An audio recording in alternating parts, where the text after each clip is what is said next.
Greetings from Niftam Tanjavur. A webinar on mango processing and value addition is being organized under the Prime Minister Formalization of Micro Food Processing Enterprises (PMFME) scheme is being implemented to upgrade and bring the micro food enterprises to formalized sectors.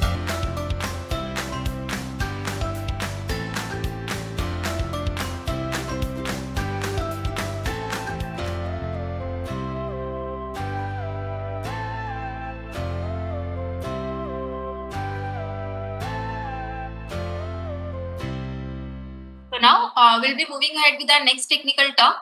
So for this talk, we have with us Ms. Tonisha Dixit, Consultant PMU Niftam Thanjavur. We welcome you, ma'am. The session is over to you. Thank you, Nandini. So in this technical session, we will cover basically about this scheme, that is Pradhan Mantri Scheme for Formalization of Micro Food Processing Enterprises. So this scheme basically covers the food micro entrepreneurs and they have it as a beneficiary. So the basic objective of the scheme is providing increased access of credit to various beneficiaries of the scheme, which involve existing micro food processing enterprises, then farmers, producers, organizations, self-help groups, and cooperatives. So basic objective of the scheme is to help such enterprises to formalize their organization, formalize their processing abilities, and provide professional and technical support. Further, it aims at strengthening of the institutions, research and training, so that institutions may be at district level or state level, which are operating in particular food subdomain areas. So the scheme also aims at providing strength to them. It further aims at providing increased access to services like common processing facilities, so that may be sector specific, which involves laboratory facilities, storage, packaging, marketing. So such similar kind of incubation services are also being supported and promoted under this scheme. The scheme aims at providing support to 2 lakh enterprises and aims to help them formalize and improve their quality products. Basically, the total outlay of the scheme is 10,000 crore rupees for a period of 5 years. The scheme started last year. It's now over a year now since we are operating in the scheme. And it is the state-wise earmarking of outlays there to the states and the union territories. And the financial benefits of the scheme for the beneficiaries involve upgrading the existing micro units. So the credit link subsidy is there at the rate of 35%, maximum capping up to rupees 10. Further, to the groups like FPOs, SFGs, cooperative, credit link capital investment is there. In addition to that, to the members, support is there for working capital up to rupees 40,000. Additional support in terms of marketing and branding at cluster level and at district level. So that is there, for which the organizations can apply to the states and they will be putting up the application forward to the ministry. So further, also support has been provided for establishing the common infrastructure and common incubation center kind of facility. And for that, for the government institution, 100% support is provided. For the private institutions, 50% support is provided. So this is all the financial aspects of the benefits that this scheme undertakes. So as since morning we have been discussing about the ODOP approach. ODOP is basically one district, one product. So a list of products have been approved for all the districts across the country. And these particular products are being focused here. So it involves various segments of food products like agriculture products also, then food processed products like papad, bhujia, which are Indian conventional foods that are also covered under that. Then traditional Indian products and various sweets are there that are also being covered under these products list, and fisheries, poultry, meat, etc. So that list has tried to cover all the maximum number of products that are prevalent in the trade and in the small enterprises across country, and it tries to capture the same. And periodically, if state requires, the list also keeps on list also reviews, and it keeps on updating. So one or more ODOP cluster in a district or ODOP cluster can be supported with this method, and such extension can be provided to the adjacent districts. It further helps in augmenting common services like ODOP based services are being promoted like for packaging, marketing, testing. So because incubation centers are also promoted to have at least one or two ODOP lines. So this way the scheme supports the ODOP, the scheme follows the ODOP approach for the benefit of enterprise. So the pattern of assistance for the groups can be some of the things already covered. You can just see here. So supply chain strengthening also is there by crediting capital investment of 35%. Again, it further aims at facility labs and incubation centers. So this is basically the administrative architecture of the scheme, wherein at the national level to the district level, various committees have been set up for the approvals and processes. And at the district level committee takes care of all the approval of applications for loan and subsidy, and then recommending the applications for common infrastructures. And synergy has been maintained with district level committees and district level governance structures for smooth execution of the scheme. So this is a general overview of who are the various stakeholders involved in the scheme. So as a beneficiary, you will be majorly interacting with the district officials and district level committees and the district resource persons that have been empaneled by the states. And further, the trainings generally are being conducted at the state level technical institutions. I will go through the training aspects of the scheme as well. So basically how to apply. So online application has been started already, and you can go to the Mufti website. In that, under Atmanirbhar Bharat, PMFME scheme tab is enabled. So you can just click on that, and on the home page itself, it is showing the online application for the PMFME scheme. As an individual units or as groups, you can apply online. If you want to have additional further support regarding DPR preparation or the trainings, so you can contact there is a list of district resource persons available on the portal. You can contact those people from there itself. Addition to that, you can also look at the model DPRs available on the website, and there are also various guidelines in DPRs that are available for the groups also. So that can also be referred to it. At the end of this presentation, I will quickly take you through the entire Mufti portal and PMFME scheme portal for your ready reference.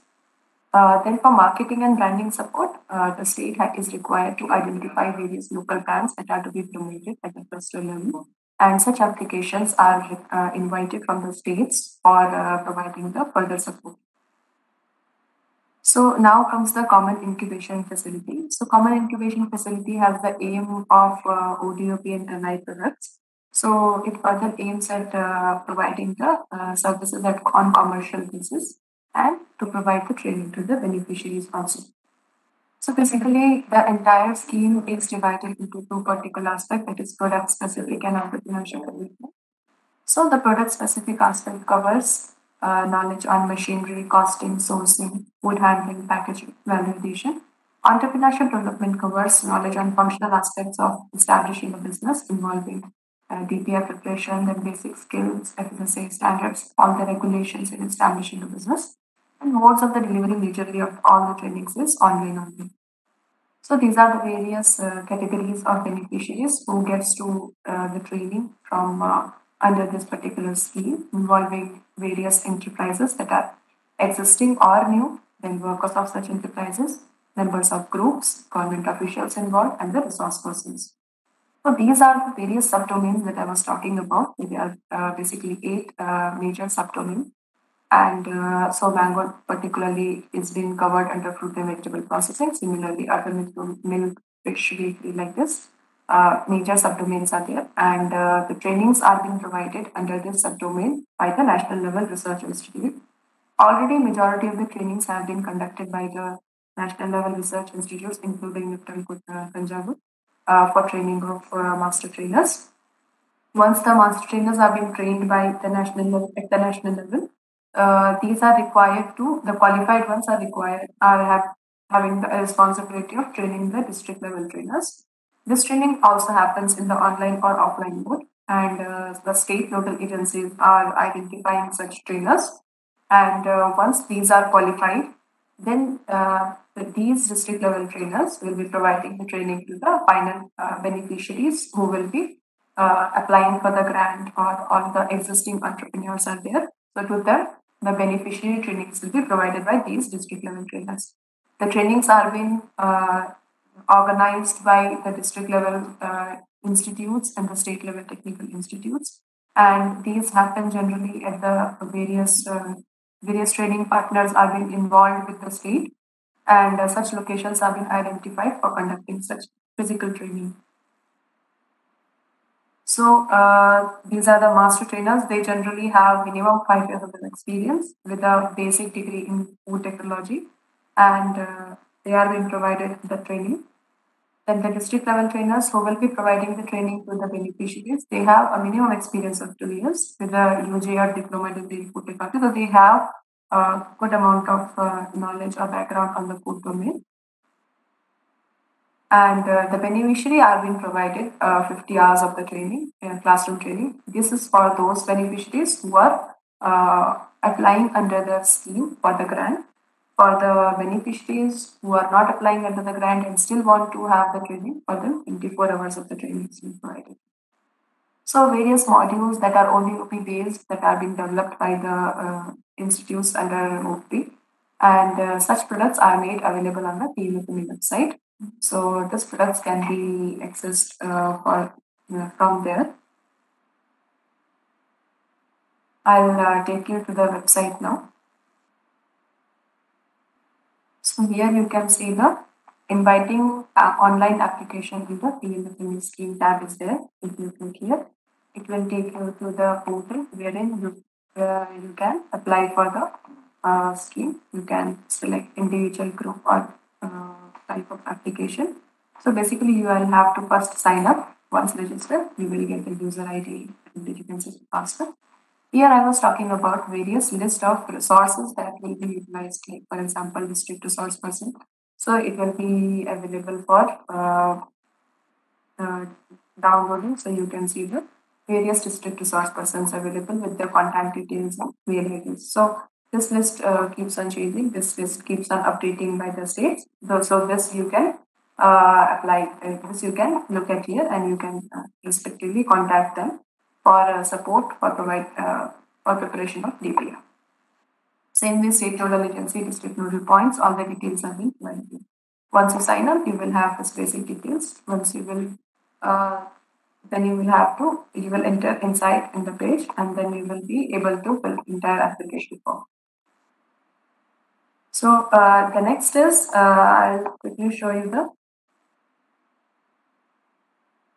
this is Institute's homepage. When you go in there is a PMFME scheme tab. This is entirely dedicated website for the PMFME scheme itself. Here you can see the training material that is provided ODOP wise. So once you click there, all the domains are being provided, and under each domain, if you say for example, click on fruits and vegetables. So all the products under fruits and vegetables that come as ODOP, we've tried to cover those. So for example, today we are talking about mango products. So mango ready to serve, this product is available. So basically for each and every product, what we have done, we have prepared PowerPoint presentation, demonstration video, packaging technology, food safety, model detailed project report, and course material. So if you want to download any material, it is openly available. You simply have to click on you just have to fill the basic details, and the document will be readily available for you to access. And so this is all the material available. Similarly, you can further go through. So basically for this, all the ODOP webinars, we put here all the materials and everything. So for today's webinar also, we will be putting up the content over here. So like previous webinars, you can see we have got the online recordings of the webinar. So you will be definitely be able to access the webinar details here. Further, if the agencies want to apply for new incubation centers, they can put their DPR submission here, that is under incubation tab. And for capacity building, if you are aiming for, so you can just have a look at various training materials and data domain wise. You can, a lot of information and resources are there. You can go through it. If anything is there, you can write to us again in email ID. So this is about PMFME scheme. I hope you might now quite of information you might have received about the same. Even if you want some additional information, you can just check this website and the website. Additionally, you can put up a query on PMFME as well. So further, I will now focus on the particular aspect, that is the second session of today's technical sessions, that is on detailed project report. So basically,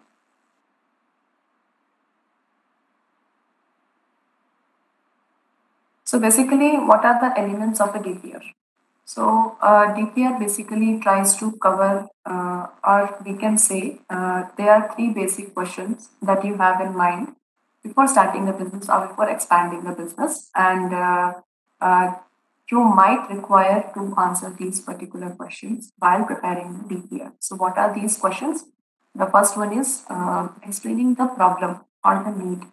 So the problem or the need can be associated to the product, can be associated to its requirement, or say how it is available, the method of say delivery, or the service. So what can be, problem can be anything. Problem can be availability, it can be the quality, it can be the any particular aspect of the product or service. So what is the problem or the need that you are planning to cater to? You are planning to go ahead with and identifying the customer. So once you have identified a particular problem or a need, you also need to analyze what is the customer base that is suffering from that problem. So the problem can be, say, bad quality of the product, or say unavailability of a particular processed product. So with this problem, what do you think? How many people around your region, in which region you are planning to, how many people are, what is the customer base that is actually requiring that processed product or convenient product? So, who are the customers? So, you cannot simply target the mass market. Similarly, once you have identified the problem and the customer base, you have to explain the proposed solution. So, as a part of this detailed project report, in the introduction, the very beginning section of this DPR, you will have to require to explain the proposed solution, what proposal you are coming up with, and how it will solve the problem, and the uniqueness of that solution. So there may be some already existing players or the companies which are coming up with the products for the same. So what uniquely you are providing and why customers are going to pay for it. So that takes us to our very third question, that is why the customer will pay for the solution. So you've identified the customer base, you've identified the problem and the solution. You're ready to come up with some product which is unique also. Then you need to answer also customer should pay for that particular solution. The uniqueness only will not help you gain sustainability or credibility in the market. The customer is required to value that, and he should be able to, or he should be ready to pay for that particular solution, be it a new product, be it an existing product with new packaging, be it an convenience product or some new method of delivery, anything. But the customer should be ready to pay for the solution. So in short, when you are answering all these questions, you will be able to see that where you are. The TPR will be telling you that where you are going and how you propose to get there. So by how you propose to get there, it will involve the various ways and means. So for example, you might want to interact with the various stakeholders, say customers, suppliers. So these other people networking will be required. Then you might require to approach various investors or funders. then you might require to have some technical collaboration with the research institutes for gaining the technology license. So, what is the way? What is the method? How you are going to how you are proposing to get there? So, these are the three things which you will be detailing in the DPR in the initial section, apart from analyzing the viability of business proposal in remaining sections. So the introduction part we covered. Second comes the entrepreneur and the management team profile. So you might be having a team, or you might be running solo, but you might be having some people advising you or some functional experts with you. So what is the profile? What is the strength of your team to take this business to the next level? Third comes the market analysis. So I'll just first take you through the basics of what assumptions we take in the initial phase of the DPR itself. So before going ahead into the further feasibility analysis, first you need to also check the basic assumptions, like what is the raw material rate, what is the selling price rate, and what is the quantity you are planning to set up. So maximum capacity, this is the maximum capacity we are talking here about, not from the day when this you will be starting to process. This is like after say 4 year, 5 year, when you attain the 100% capacity. So this will what you will be going to sell. So 500 kg per day after 5 years. Do you think it is feasible? So depending on that, what kind of equipment will be required. So that calculation. So once we have done that, in continuation to our discussion on the market potential, so you are now required to understand total demand and total demand growth and the timing of the demand. So basically, you are required to understand the customer segments, purchasing power, group usage frequency. So basically, you are also required to analyze the promotion strategies and the distribution methods. So you can see here two pictures wherein the first one indicates the presence of or the online presence of the product. That is one way of putting up the merchandising and promotion and the sales distribution method. The right side image, you can see the merchandise in the grocery shop or the supermarket. So these are various two different products. So the product is same, the method is different. So it will involve different types of stakeholders for distribution channel. So depending on that, you need to understand what kind of distribution channels you are going to choose for your products and what kind of pricing and promotion is required for those distribution channels. Excuse me, ma'am. Yeah. Sorry, interruption, ma'am. Can you talk a little bit louder, ma'am? Yeah, sure. Now it's fine? Yes, ma'am. Now it's fine. Okay, thank you. Moving ahead towards the technical analysis aspect. So it will involve technology and the various equipments. So here you can see two types of processing lines are there. So basically, all the list of equipments and everything is available, but you need to understand what kind of processing line you are going to use, be it a batch processing or semi-automatic or automatic processing line. Each will come with a different cost composition, different requirements of the space, different requirement of the utilities, and altogether it will change your entire project cost, manpower cost, all the things. So it will definitely affect the kind of project you are aiming at. So it further also will be, you are also required to understand the output of the product, the quality of the product, and the speed of the product that you will be getting. So if the quantity is not much higher, then you may go for a batch processing. But if you are aiming at say more than 500 kg per day or something, then you definitely need to look at the semi-automatic or automatic plants. So based on that, you are required to clarify things on such aspects, and you need to clearly mention these things. And further, it will, so this will definitely impact the size of building, location, size of building, and the quantity of manpower is required, all these things. So that is also required to be put up in your document. It will further also require that what kind of raw materials will be required and how you will be processing that, because that cost is also added up to your overall project cost. Then comes the various utilities requirement, how you're going to have that, what is the, so basically an investor or a person who is going to provide you fund by looking at your DPR wants to know that how clearly you know about the processing lines that you are proposing with.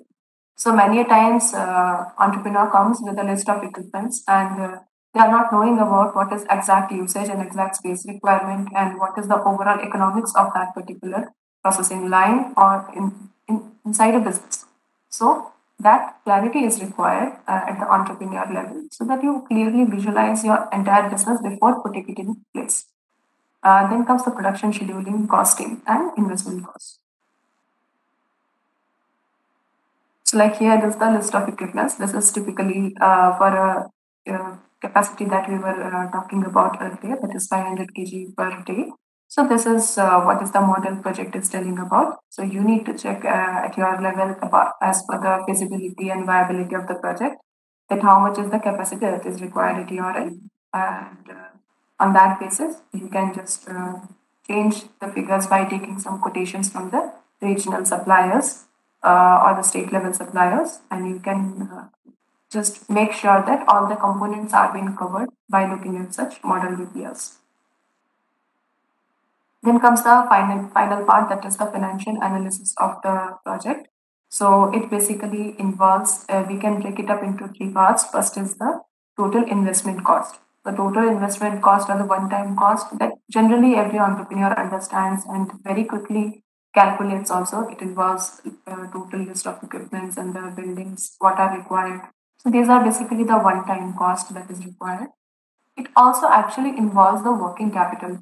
So, what is working capital? In the extreme right, you can see a figure which involves, which is showing you the inventory. So, inventory basically is the quantum of material that is lying in your factory. So, it may be the raw material stocking. Already, some material might be in the machines or say ready for processing. So, work in progress. Then finished goods already. Things have been processed, packaged, and they are ready for supply or say sales. So those materials. So all these things will this prepares your inventory. This is called inventory in your factory. Plus money owed to you by customers. So you might be selling on say in bulk size to various customers like retailers, wholesalers, and you generally don't receive money upfront. So it will be either on credit basis, and there's the payment terms: 15 days, 7 days, 20 days, minus the money that you owe to the suppliers. So there might be various people from whom you will be buying the raw materials and the packaging materials and everything. So they also that is also the payment terms are there. So basically, your money is stuck for those particular days. It is not with you. So this money is also is required to be calculated. So basically, when you do this calculation, whatever amount you are getting, say for per month running of business, that is called working capital. So generally in the project cost, we add up to 3 months of the working capital margin. So total annual requirement, 30% of that, that is calculated in the project cost. And depends on the various financial analysis. Some calculates it, some doesn't calculate. So working capital basically at entrepreneur level is required to be calculated. Then comes the sources of finances. How much you are owning the money, how much you are going to take loan or grants, and then further, this basic profit and loss balance sheet, all this formats come, so you can check those things from there. As time is short, I'm just quickly taking you through the major components of the DPR which are required to be covered. So I think you will be now knowing a bit more about what is a DPR and what it should cover, and you can check all the model DPRs as I showed you on the website. You can check those things. It will help you in at least knowing that what are the basic things required, and then you can calculate on your own, or maybe take a help from a district resource person or some person good in finance, something. And you just need to have assumptions ready at your end as an entrepreneur that you have to do. Nobody else can do that for you. So assumptions are required to be made by the entrepreneur itself, and the calculations can be outsourced from anywhere.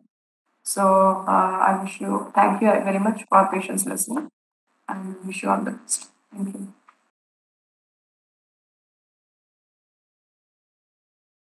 Thank you. First of all, I'd like to thank Dr.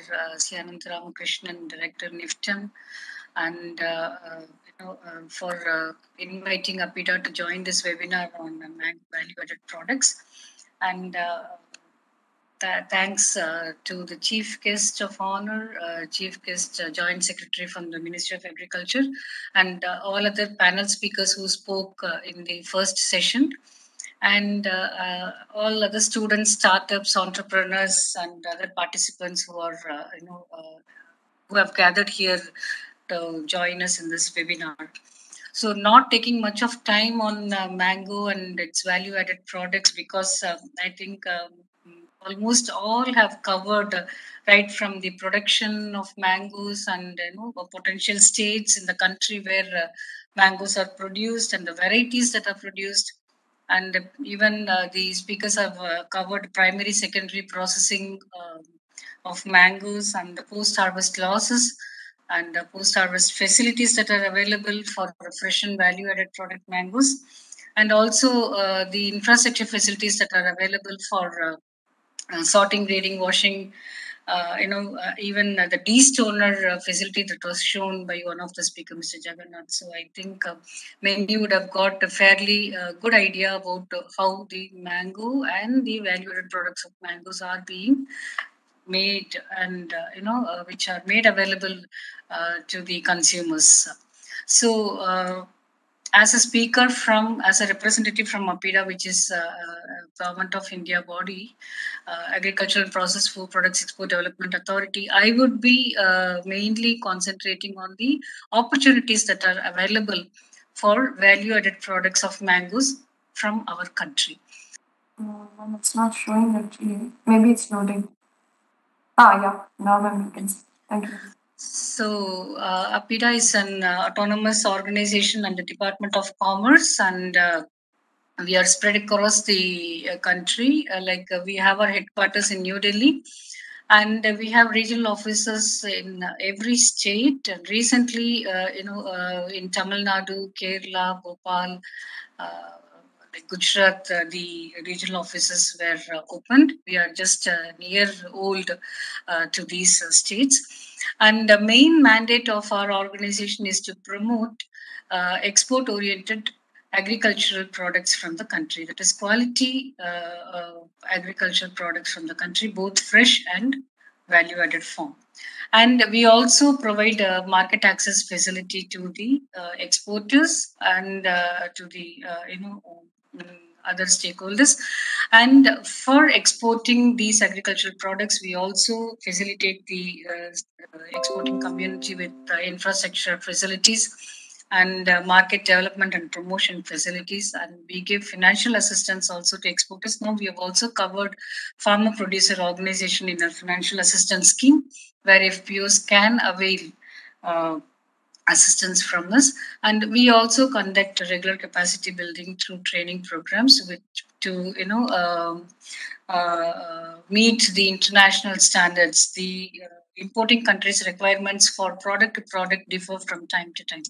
So to update the stakeholders, we do conduct this capacity building training program, and we also are involved in promoting geographically indicative GI products across the country, which have their own uniqueness and identity also, and it also fetches good market price from the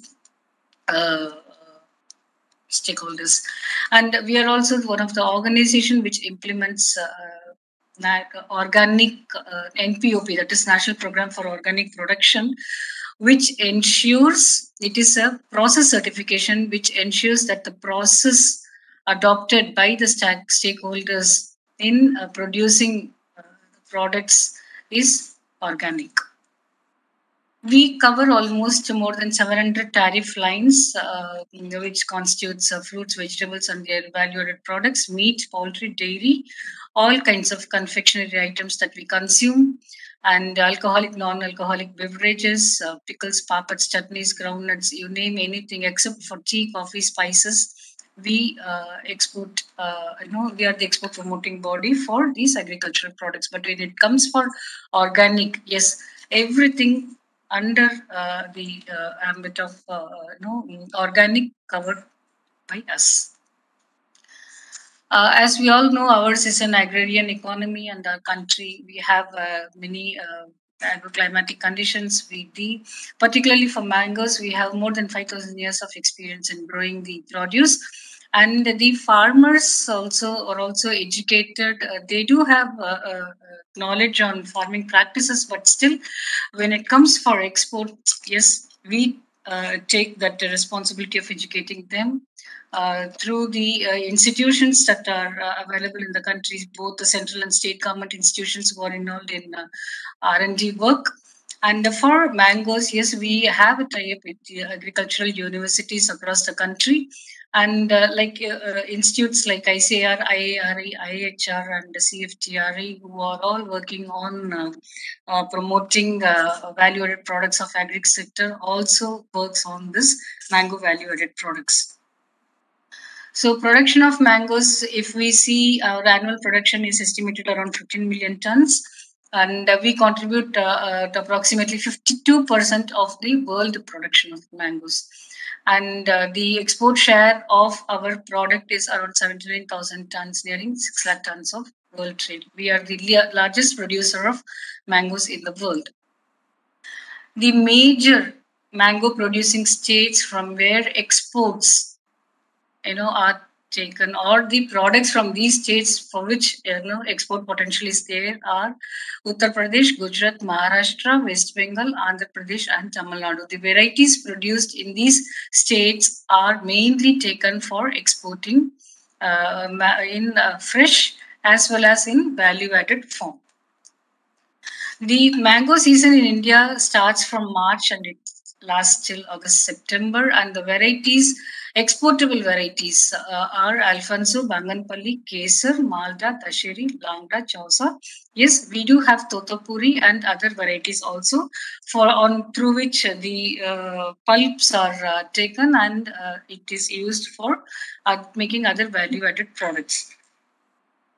So almost more than 6 months we are covering, and many varieties are produced in our country, which are very well utilized in making value-added products. Yes, there is much export potential. We are exporting value-added products, and we can increase also.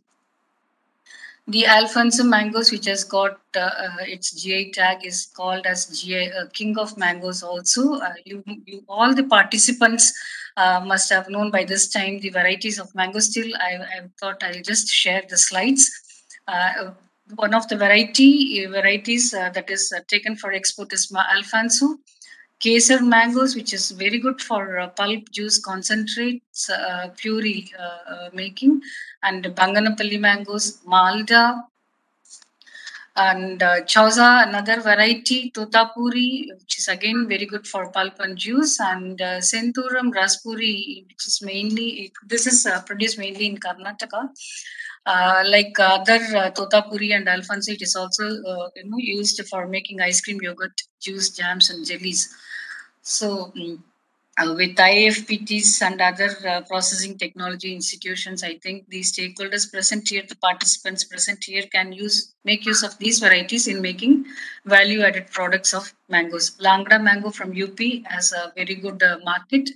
Dasheri, these are the markets, but particularly when we are exporting fresh mangoes to other countries, the countries, they got their specific requirement of treating it before exporting it. So we have got 3 treatment facilities which is imposed, by the importing countries. Like one is vapor heat treatment. The other one is hot water treatment and irradiation treatment. Radiated mangoes are demanded by United States of America, and VHT and hot water treatment treated mangoes goes to EU, Japan, New Zealand, Australia, Mauritius. It has got its own, and the temperature also on which it has to be treated is also specified in the protocol shared by the countries with us. So these are all the countries where fresh mangoes are exported after treating them on this treatment. So APIDA, as an export promotion body, we have taken certain initiatives to develop infrastructure facilities in the country for mango exporters and mango FPOs.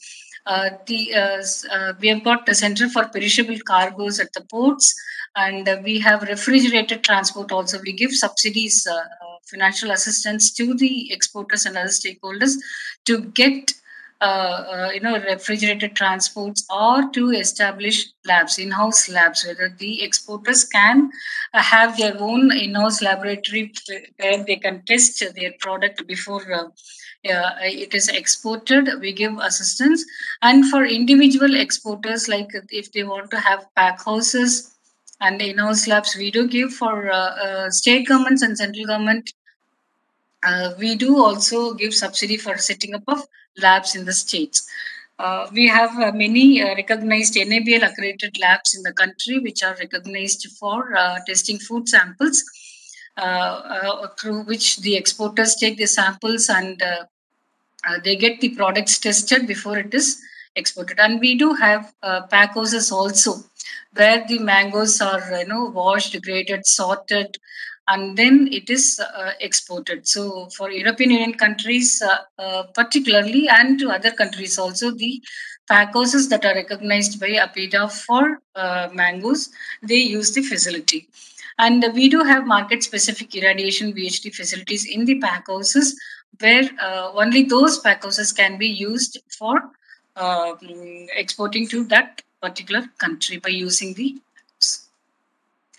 other initiatives to ensure quality of the product that are exported. We have developed pre and post harvest protocol for agriculture products.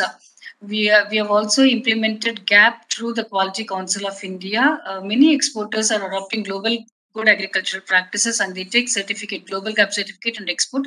But to benchmark our IND-GAP, that is Indian Good Agricultural Practice, we have authorized Quality Council of India to implement IND-GAP in the country and to benchmark it so that these certificates can be obtained through the agency, that is QCI, and they can export their fresh produce. And through the research and development for improving varieties of post-harvest treatment or to enhance its shelf life, we have gotten into agreement with universities across the country. And we do, as I said, conduct farmer training and awareness also on good GAP, GMP, and GHP also for processed food products. And with the help of IIP, Indian Institute of Packaging, we have developed a packaging requirement for many both the fresh and processed products. And we have also developed a residue monitoring plan for horticulture produce and agriculture produce also, which are given in our website in apida.gov.in, where the participants can go through the website and see the RMPs that are developed by APIDA for products. And we do have mandatory phytosanitary inspection before exports. National Plant Protection Organization, the NPPU officials of Regional Plant Quarantine Station, along with APIDA officials, inspects the pack houses and the other establishments also before the produce are exported. And this phytosanitary certificate is issued to them, ensuring that the produce is safe for exports and for consumption also. This webinar is particularly on value added on the mango products. We are also, APIDA is also working on value addition of all agricultural and horticultural produce. We have developed clusters for production of mango pulp, and there are around 70 processing units in the processing clusters, mango processing clusters.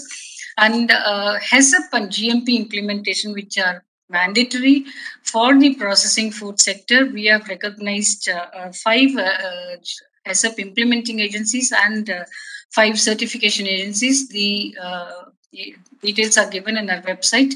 So all the food processing industry have to obtain HACCP ISO 22000 certificate for their processing unit before the products are taken for exports, which is a mandatory certification. And as we all know that many have shared the number of value-added products that are being prepared through mangoes, and they are exported also. In the subsequent slides, you will know the mango products that are exported to the major countries. These are all the processed mango products where we can have pickle. Mango pulp is primarily, and we have pickle, ice creams, jams, jellies, and other products also which are made. And in the morning it was told that even mango wine is being prepared, and we will definitely try to see the market where it can be exported. So mango pulp, squash, chutneys, jellies, ice creams, alcoholic beverages in mango wine will come under alcoholic beverages, which can be exported to other countries. So if we see the export trend of mangoes and mango value-added products in the last 3 years, you can see for fresh mangoes, the major markets where it is exported are United Arab Emirates countries, United Kingdom, Qatar, Oman, Kuwait, Singapore, Bahrain, Germany, Canada, Saudi. Even USA and other countries, USA, Australia, New Zealand, we do export fresh mangoes, but for the last 2 years, we could not export because of protocols where the inspectors come and they check our treatment, our plant, and then the fresh mangoes are exported. If we see mango juice, yes, it has a limited share of $3 million only in the last 3 years, which can be increased. But the major importing countries of our mango juice are Netherlands, USA, Korea, Australia, Bhutan, Qatar, Canada, Germany, which you can see. And I think in Nepal, some of the value-added mango products have not been exported in the last 2 years, which have to be tapped again, which you will see for the next slide also. Mango slices in brine. Yes, in 2021, it has reduced from 22.79 metric ton to 7 metric ton, for Nepal. But the major importing countries for mango slices are US, Netherlands, UK, again the developed countries.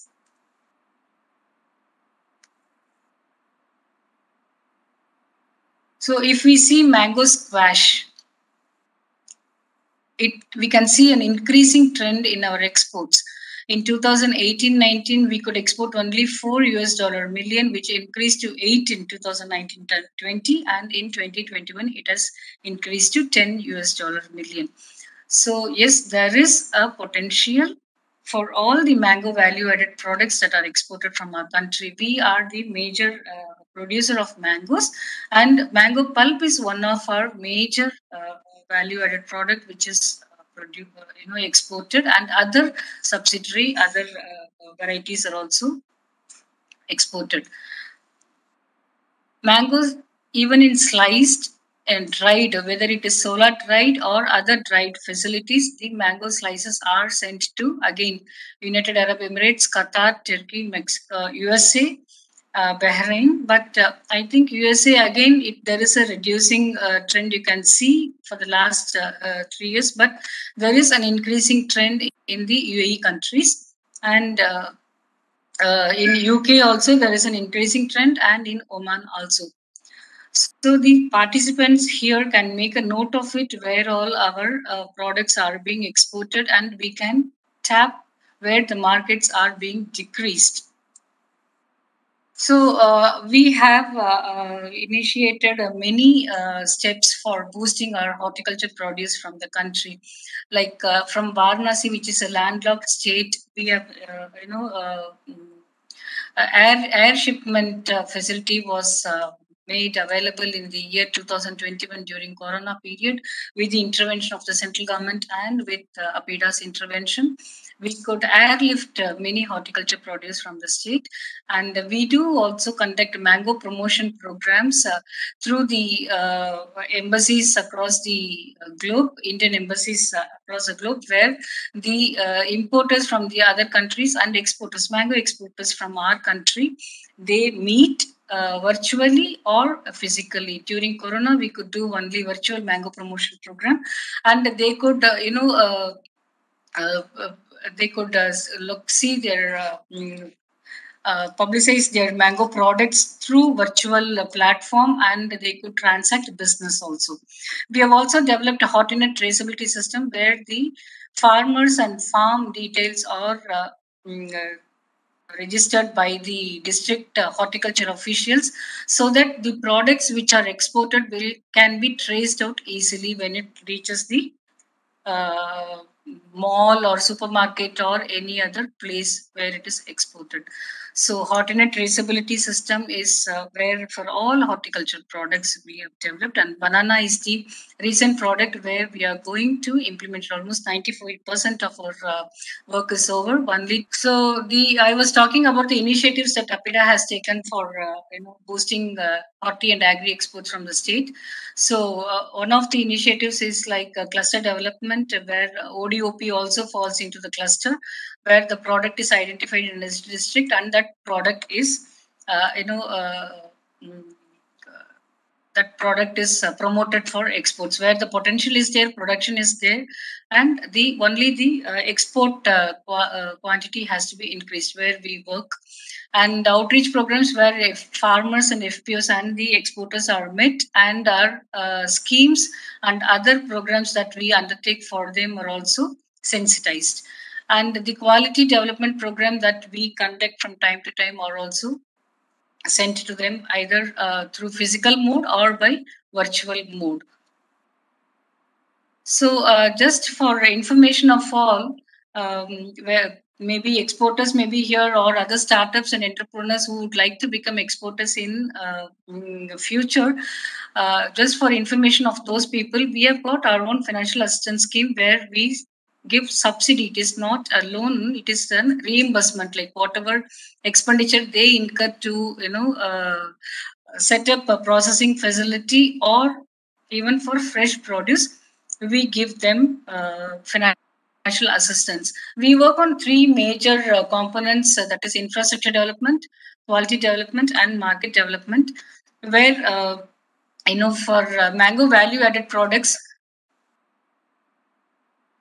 if you want to go for cleaning, washing, sorting, grading of fresh mangoes, you can get subsidy for setting up pack houses, integrated pack houses, or processing facilities. This is eligible for registered exporters of APEDA, and even for purchasing insulated or refrigerated transport units, or pre-cooling units, and cable handling system for banana and for other crops also, where it is feasible, we give assistance. The pattern of assistance, the maximum ceiling limit, and the percentage are also given in the next column, which you can see. The central government, state government institutions, and the registered exporters are eligible to apply for financial assistance under our scheme. And for food processing, like X-ray machine or screening equipment, Sortex, who are all into the value-added products of any agriculture or horticulture products, they can get under this component, where the maximum limit is 2 crores or 40% of the project cost, whichever is lesser. That we cover. IQF is individually quick frozen. Like we saw, even mango slices are sent. Mango slices cubes. So that can be, freezed in individually, and they can be exported. And common infrastructure facilities such as pack houses, processing for central and state government institutions, the ceiling limit is on a little higher side, which is given there. And under quality development, to implement FSMS, that is HACCP or ISO 22000 for fruit processing sectors, we give assistance that is 5 lakhs per certification, but yes, assistance will be given only if the Certificate is obtained through the implementation and certification agencies recognized by APIDA, which is available in our website. And for standardization or harmonization of our standards with the international standards, that is the importing country, you can give your project, which will be scrutinized, and assistance will be decided by the Government of India with APIDA. For introducing traceability systems or blockchain or artificial intelligence, or for procuring handheld devices for these, the assistance is given up to 20 lakhs per beneficiary, or 50% of the cost of the equipment, whichever is lesser. And for strengthening of technical and managerial skills, if somebody wants to conduct a training or any other programs or study tours in the country or abroad, this capacity building program will be taken care, and the subsidy will be given as 3 lakhs per participant, or 50% of the travel cost. That component is given here. And to conduct seminars, workshops, and outreach programs for sensitizing stakeholders, the assistance is given up to 5 lakhs.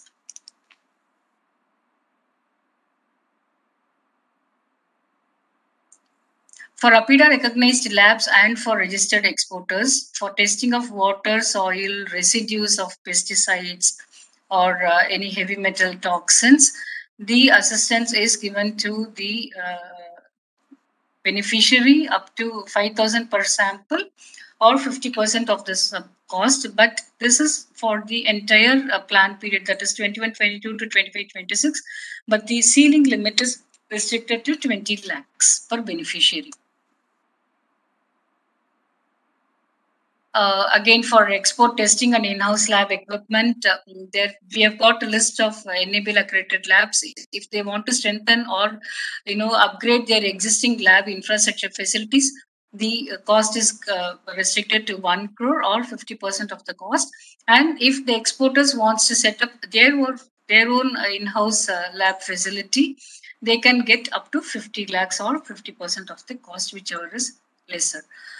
So these are all the financial assistance schemes that are available for exporters. We do have some schemes for the farmers who are not exporters, but they can get it. This is a recently introduced a new scheme, Atmanirbhar Bharat, where if somebody is coming out with innovative ideas for infrastructure and quality improvement, they also given a subsidy.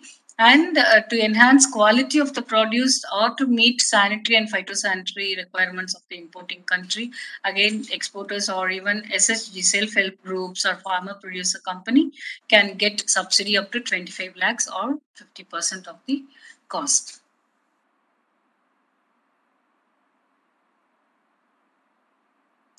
For market development, if somebody wants to enter into new market or new product that has developed and wants to export it, then they will get assistance as given in the subsidy, in the pattern of assistance. But all these assistance, financial assistance, are given to women entrepreneurs up to 75%. Whatever is available here, where it is restricted to 40 or 50%, if the FPOs or the exporters are women entrepreneurs, then they are given 75%. Even if you are going for trial shipment, they will be given 50%, or up to 10 lakhs as ceiling cost. Now we have also, APIDA has also got two requests from the industry for trial shipment of mangoes to Australia, which we are considering. And for banana from Theni district, red banana from Theni district to Austria, that is one of the EU country. There also we are coming out with trial shipment, where this new variety can enter the European market. So for that also APIDA gives financial assistance. If we want to even register our brand or IPR outside India, then it is 20 lakhs per beneficiary, or 50% of the cost, whichever is lesser. As I said, if the exporters belong to northeastern states, or if they are SC/ST entrepreneurs or women entrepreneurs, the assistance will be increased to 75%. Thank you. Thank you, everybody. Thank you so much, ma'am. Thank you for accepting our invitation. It is our honor to have you for today's webinar. Our next technical talk is on food safety and FSSAI regulations of mango products. For this session, we have with us Sri Nagendranath Chilluvuru, Assistant Director Technical, FSSAI Visakhapatnam. We welcome you, sir. The session is over to you. Good afternoon, everyone. So it was a marathon of knowledge sharing since the morning. If you look at it, an array of topics like post-harvest handling, machinery, layout and design, processing and value addition of mango, as well as marketing strategies, exports, and industry and future prospects were discussed, along with the PMFME scheme guidelines. A big thank you to all the speakers for setting a precedence till now. Now it is my turn to bug a bit and take you through the FSS Act, regulations, rules that govern the fruit processing industry or the mango processing industries in this case, and food industry in general. Now, before I start the talk, let me tell you, this session is just an overview of the FSS Act, rules and regulation, and it is not exhaustive in nature. For all the discrepancies, Gazette shall be upheld at all the legal matters. So moving on, we'll look at the genesis of Food Safety and Standards Authority of India. Food Safety and Standards Authority of India, FSSAI, came into existence through the Act of Parliament in 2006. An act to consolidate the laws relating to food and to establish the Food Safety and Standards Authority of India for laying down science-based standards for articles of food and to regulate their manufacture, storage, distribution, sale, and import to ensure availability of safe and wholesome food for human consumption and for matters connected therewith or incidental thereto. So, since the Act came into existence in 2006, what were the laws, orders, and regulations that were governing food industry prior to this? There is Edible Oils Packaging Regulation Order 1998, Food Products Order FPO 1955, Meat Food Products Order MFPO 1973, Milk and Milk Products Regulations 1992, which was amended in 2009, Prevention of Food Adulteration Act 1954, Solvent Extracted Oil, De-oiled Meal and Edible Flour Control Order 1967, Vegetable Oil Product Order 1980, and any other essential commodities which include food, Order 1955. With multiple rules, regulations, or orders in place, obviously there was a chaos among the food business operators, and also it was a practical difficulty in implementing, monitoring, and enforcing by the officers on the ground. To overcome this ambiguity, a single organization, that is FSSAI, came into existence, and FSSAI started amalgamating all these rules, regulations, and orders thereafter. So far, FSSAI has notified 21 regulations that are an amalgamation of previously repealed orders and rules. Let us quickly go through them.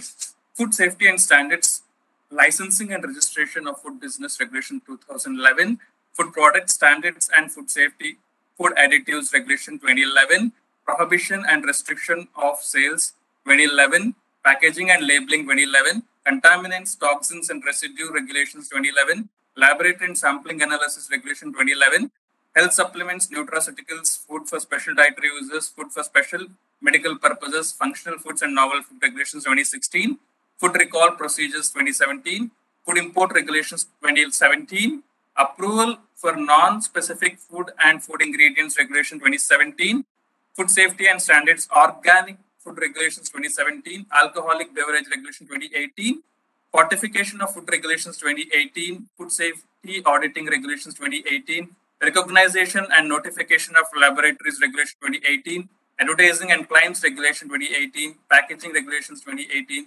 Recovery and Distribution of Surplus Food Regulation 2019, Safe Food and Balanced Diet for Children in School Regulation 2020, Food Safety and Standards, Food for Infant Nutrition Regulation 2020, Labeling and Display Regulation 2020.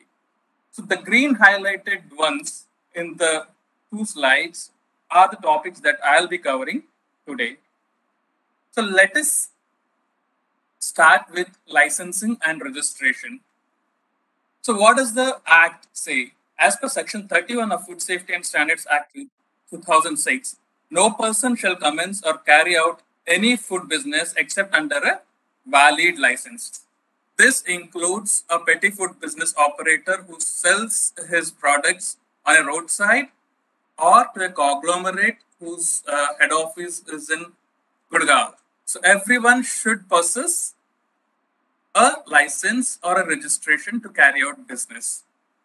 So to make it easy for food business operators at various levels, FSSA has proposed 3 different categories of license, which include registration for petty food business operators whose annual turnover is less than 12 lakhs, with a nominal fees of 100 rupees per annum. And a food business operator who is having a production capacity of 1 metric ton and less than 2 metric tons per day falls under a state license. And a food business operator whose production capacity is more than 2 metric tons per day falls under a central license. This is based upon the revenue or revenue calculations. But if you look at the kind of business, irrespective of the revenue and the location and the kind of product, proprietary foods, food or health supplements and nutraceuticals, non-specified foods, radiation processed food products, exporters and importers, and FBOs who has e-commerce, and head office or registered office for the food business operators who have operations in multiple states categorically fall under the purview of central license. So now we have discussed the kinds of licenses and registration that needs to be obtained from the FSSAI before starting a food business. But how do we apply for a license? What are the documents required for the FSSAI license? To apply for an FSSAI license, according to the License and Registration of Food Business Regulation 2011, you need to have the following documents. The documents that are marked in asterisks are mandatory. So like we need list of directors, partners, proprietors, executive members of society or trust with full address and contact details and with the nomination of the authorized signatory, and photo ID and address proof of the government authority issued by government authority for the proprietor, partner, or directors or authorized signatory. Proof of possession of the premises. This could be sale deed, rental agreement, or electricity bill. And partnership deed or self-declaration for proprietorship, memorandum, and articles of association towards the constitution of the firm, copy of certificate obtained from the Co-op Act 1861 or Multi-State Co-op Act 2002 in case of cooperatives. Form 9, basically, if the food business operator wants to nominate an authorized person as per the clause 2.5 of the Food Safety and Standards Rules 2008. It is not applicable in case of a sole proprietor. And also, FBO has to submit blueprint or layout of the plant with dimensions and also indicating the operational areas. FBO is also supposed to produce the photographs of the processing facility and also name and list of the equipments, instruments, machinery along with the number, installed capacity and the horsepower used. Along with this, an analytical report has to be submitted where the food business operator is using potable water in the manufacturing of the product under IS 10500 of 2012. And also you should be submitting a recall plan. So when a food business operator is basically a relabeler and a repacker, he should obtain an NOC from the actual manufacturer and has to upload it on the licensing portal. These documents that we discussed in the previous slide and for the relabelers and repackers are specifically meant for the food business operators who are intending to obtain state license or a central license. So what do we do for a petty food business operator or a cottage industry or a small scale business whose revenue is less than 12 lakhs per annum and whose production capacity is less than 100 kgs or 100 liters per day. So they just have to provide a passport size photograph and a government issued photo ID such as Aadhaar, PAN card or voter ID and proof of address of business activity if the address is other than the one mentioned on the photo ID or if the photo ID does not contain a address like in the case of PAN card. Now we got to know the documents that needs to be submitted for obtaining a Food Safety and Standards Authority of India license. So along with these documents, we also need to submit an NOC from Central Groundwater Authority if a food business operator is using a groundwater. And along with that, he also needs to submit the documents requested by the licensing authority as and when defined. So now, by submitting of these documents, you might be able to get the license, but maintenance and renewal of license is also important. At the time of renewal of license, the food business operator shall be providing a FSMS certificate or FSMS plan, and also he could update the nominee or an authorized person in the form of resubmitting Form 9 if the nominee is transferred to a different location or if the authorized person has left the company. And also if the food business operator intends to add an extra line or add more products under the license or wants to change the address on the food license, or if he's planning to expand in the number of varieties, he can apply for the modification of license by submitting the necessary documents and also submitting the documents as requested by the licensing authority. So apart from these documents, a food business operator should comply to Schedule 4, which is mentioned under Licensing and Registration of Food Business Regulation 2011. Basically, Schedule 4 consists of general hygienic and sanitary practices to be followed by the petty food business operators applying for registration. And in Part 2, it contains general requirements on hygienic and sanitary practices to be followed by all food business operators applying for the license. So what does this general hygienic and sanitary practices to be followed basically contain? So they contain location, they basically talk about the location and surroundings of the plant layout and design of the food establishment premises, equipment, instrument and containers, and facilities available in the production unit, food operation control and unit operation control, management and supervision, food testing facilities, audit documents and record keeping, sanitation and maintenance of the establishment premises, personal hygiene, product information and consumer awareness, along with employee training. So what are all these? These are basically good manufacturing practices and good hygienic practices, which were discussed in the earlier sessions. So if you are ready with all these things, you can apply for the FSSAI license. So how do you apply for the FSSAI license and where do you apply for the FSSAI license? So food business operator or an FBO can apply for the license at the comfort of his mobile phone through a Food Safety Connect app, which can be downloaded from Play Store for an Android mobile and an App Store from the iOS. Otherwise, he can opt for logging on to foscos.fssai.gov.in and register himself. So how this process actually works, what are the steps involved in the application process? So basically, FBO, after logging on to the portal or the app, he will select the location of food business unit, regular premises, railway station, airport or seaport, and selects the kind of business and eligibility for license and registration.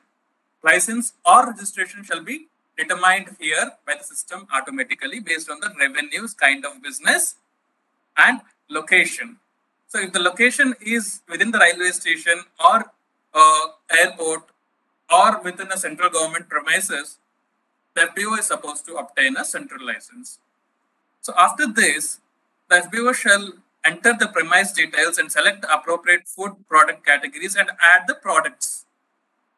After which a 17-digit user ID is generated, which shall be used as the for creating the credentials of the food business operator, after which communication details are filled and documents are uploaded, post which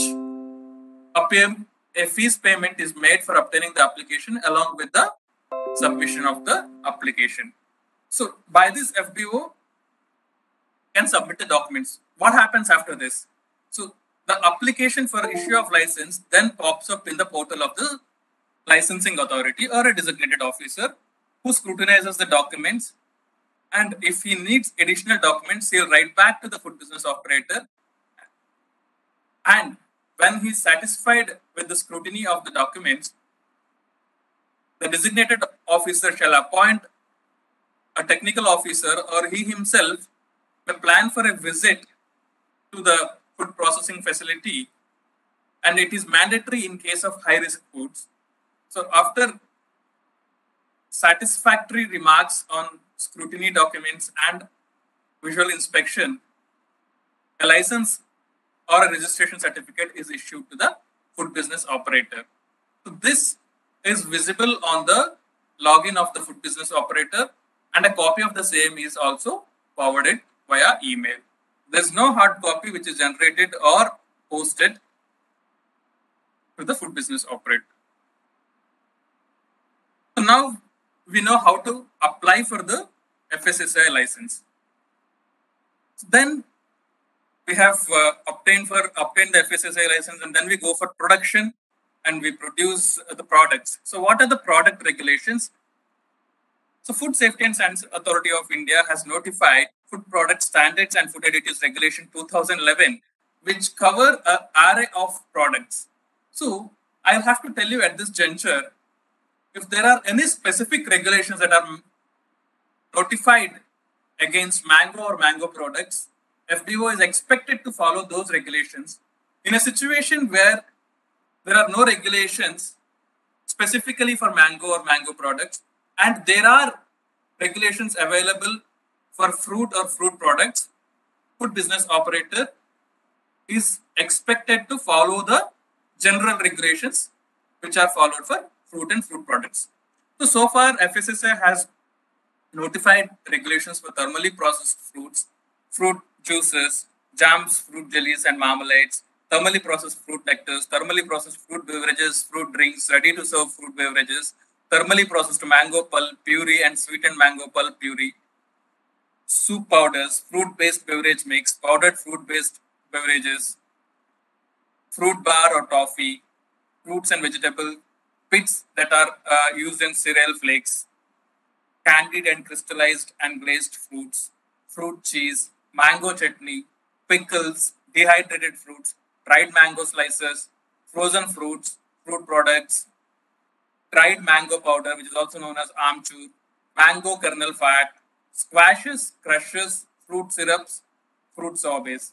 So all these are physical parameters and specifications laid down by Food Safety and Standards Authority of India for mango and mango products or fruit and fruit products in general.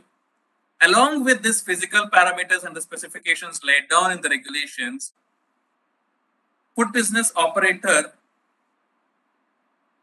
can also choose to use food additives which include acidity regulators, preservatives, gums, stabilizers, colors, and flavors in these regulations mentioned under Appendix A of Food Product Standards and Food Additives Regulation 2011. The products will also conform to the microbiological requirements mentioned under Appendix B, which includes process hygiene criteria and food safety criteria. So these are the regulations related to the product. So there are also prohibitory regulations. So what is prohibited? So that those are listed down under Prohibition and Restriction of Sales Regulation 2011. So basically, use of acetylene, also known as carbide gas, is prohibited for artificial ripening of mangoes or fruits in general, provided the food business operator may opt to ripen the fruits using ethylene gas at a concentration of up to 100 ppm, depending upon the crop variety and maturity. And when the food business operator opts to sell the fresh fruits, coating of waxes, mineral oils, and colors is prohibited. But he may choose to use beeswax, either yellow or white, or conuba wax or shellac wax at levels not exceeding GMP. And the same has to be declared on the packaging label according to the regulations notified in 2011. So then we move on to the contaminants.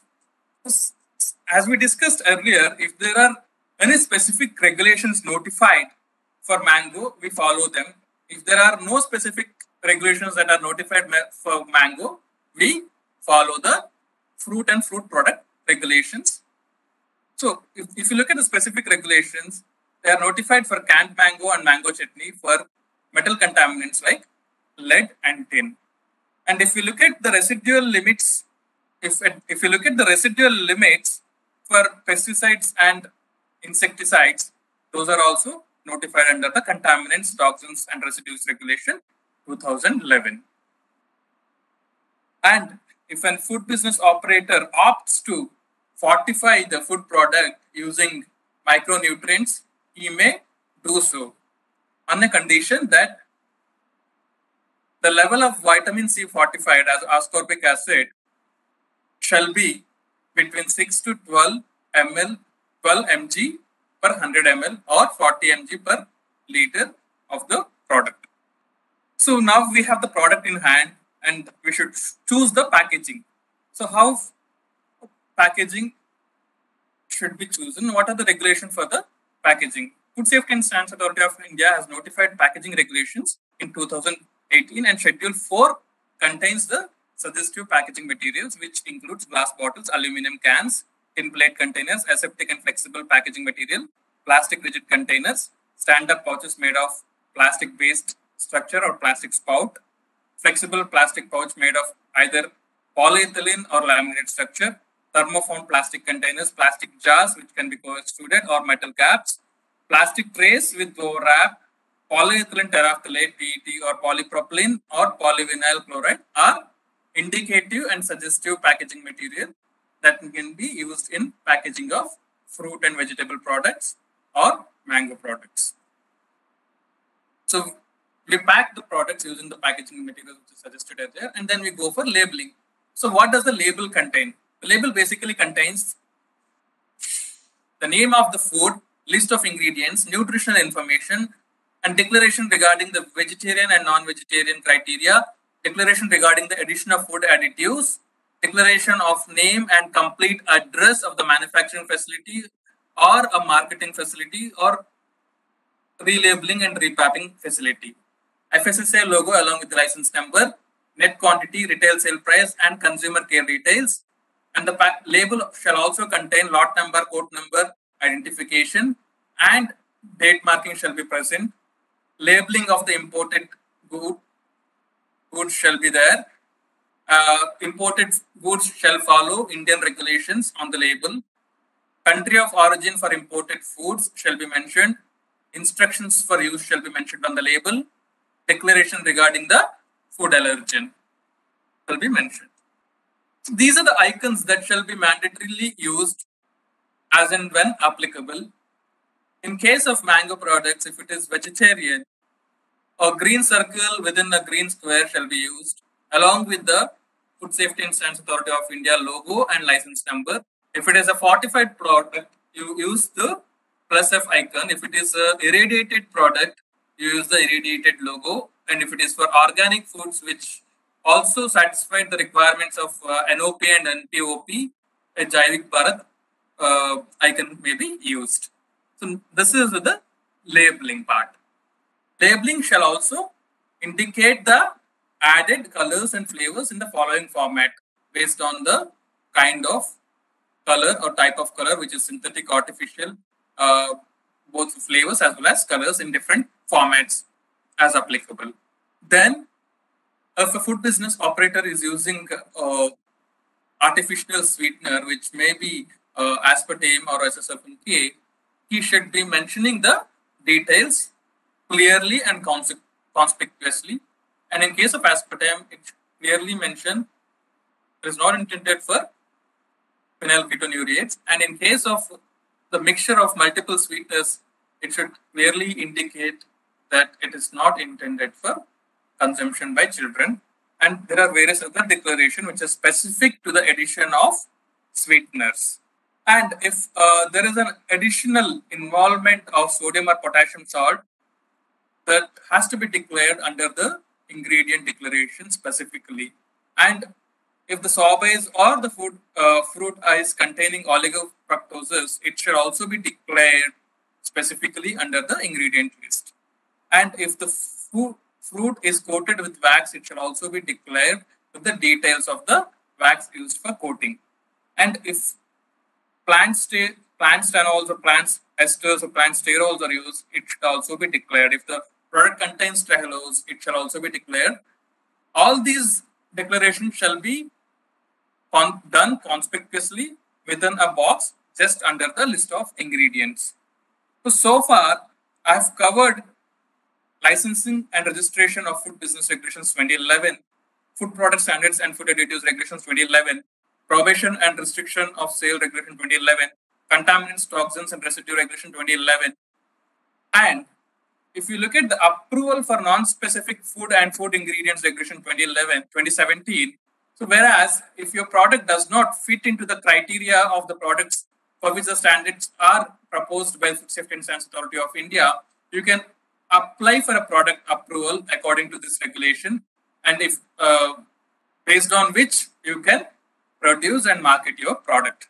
Food Safety and Standards Authority of India has also published regulation for organic foods, which is specific to organic processing. Food Safety and Standards Authority of India, fortification of food, we have discussed this. And advertising and claims regulations 2018. One should refer to these regulations to get an idea of what are the regulations that govern the advertising and what you can advertise and what you can claim. So if you refer this thing, you will get an idea of what can be done in terms of claims and advertising. And packaging regulations in 2018, we have covered this, and labeling and display regulations 2018, 2020, we have covered this. So we have almost come to a conclusion.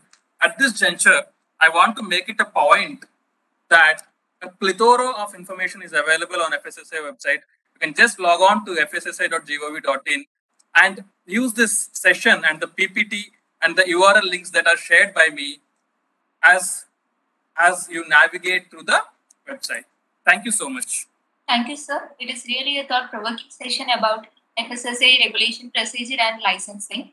We are happy to have you with us today, sir. Thank you so much. We'll proceed to the next technical talk, which is on packaging solutions for mango-based products. For this session, we have with us Dr. S. Anandakumar, Assistant Professor and Head, Department of Food Packaging and System Development, NIFTM Thanjavur. We welcome you, sir. The session is over to you. Thank you, PMFME team, for giving this opportunity, and good evening, dear participants. So, in these sessions, we are going to discuss about the packaging standards and packaging methods and machineries for particularly that mango and mango-based products. Introductions, majority of the people they have covered. So, just I want to tell you the processed food items, particularly that mango. So, India has a very great opportunity for exporting the mango-based value-added products for many countries, particularly if you take the mango juice itself, the year 2019-20, we exported almost 19,000 million tons of that fruit pulp. From that, we have got about 900 crores of the money involvement. It has been taking place. So in such a case, there are many products. From the morning we are seeing there are different kinds of value-added products are making out from the mango-based product. In such a case, there are many opportunities, particularly for the budding entrepreneurs as well as the industry peoples to promote their business, particularly in the mango line. So here in this presentations, we are taking two different classifications. One is when we want to pack the fresh mangoes, what are the standards will be taking place. And also when we go for the value additions, when we make some mango pulp or mango juice or mango powder, so the value added products when we make, so what are the packaging standards or what kind of packaging machineries which will support to make the more convenient and as well as increase the capacity of that particular industries. So in such a case, the major problem, if you see that post-harvest losses taking place in the mango due to the improper storage, that may be due to the temperature and the relative humidity what you are storing. And also it can be due to the insects damages, which will be either it can be a fruit fly or in the storage places, what is the damages caused by the insects. And also if you see due to that the sunburn, the temperature rises, again the losses will be there. And also when we make any value-added product, particularly once the fruits, the stored commodities, when it is getting spoilage or decay, so automatically it will affect the final product of the value-added product. So in such a case, the proper monitoring of that the fresh produce and quality checking, sorting and grading methods that will support you, particularly when you make a very good processed food items. So here when we say that packaging, so the packaging is a physical material that can be enwrapped or enclose the value-added product until it reaches from the farmhouse to the processing plant, or from the processing plant to the consumers. It has to be safely protect your food items. And also, if you see the functions of that packaging material, it should have the containment, protection, convenience, and communications aspects. And also, if you see the important major functions for that fresh food is particularly when we talk about the mango, so that packaging material it should be more convenient, and also it should have more containment capacity.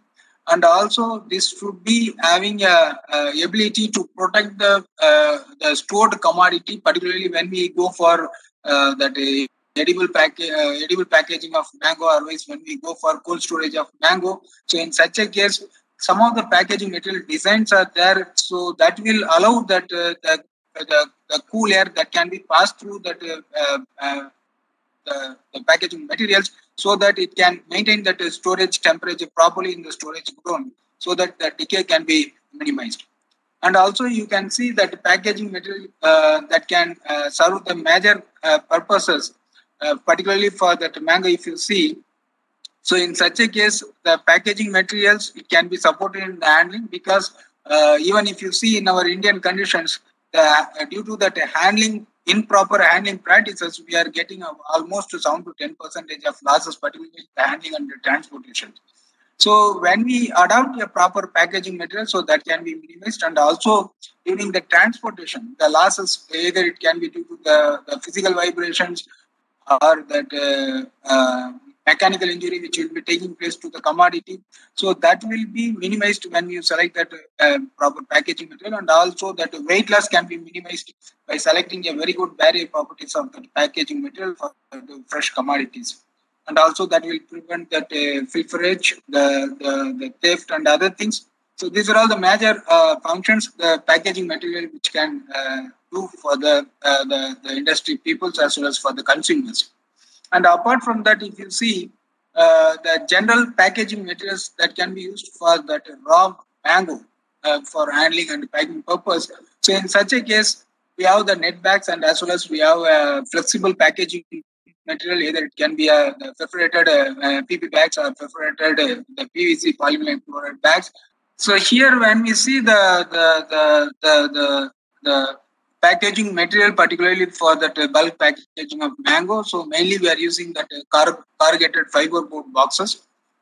These corrugated fiberboard boxes, it is available in different designs. One is that regular slotted case, or RSC box with full overlap, or that off RSC, that regular slotted cases that can be used in that farm, in the agriculture farm land, where they can plug the materials and they can keep it in the corrugated boxes. Otherwise, you can see that a full telescopic body type and cover. So these are all the things are mainly used for the bulk packaging of this mangoes. Normally, these boxes are varying from the capacity 10 to 12 kg or up to 18 kg capacities. It is available. Even you can see some of that mango, high value mango. For example, when you want to export that mango, this type of scored divided panels (SDP) are used. So you can see the mangoes can be individually packed in like honeycomb structures. It can be individually packed, so that during that transportation, that mechanical damage is completely minimized, and also that spoilage transmission from one mango to another mango, it is also can be controlled by selecting this type of scored divided panels.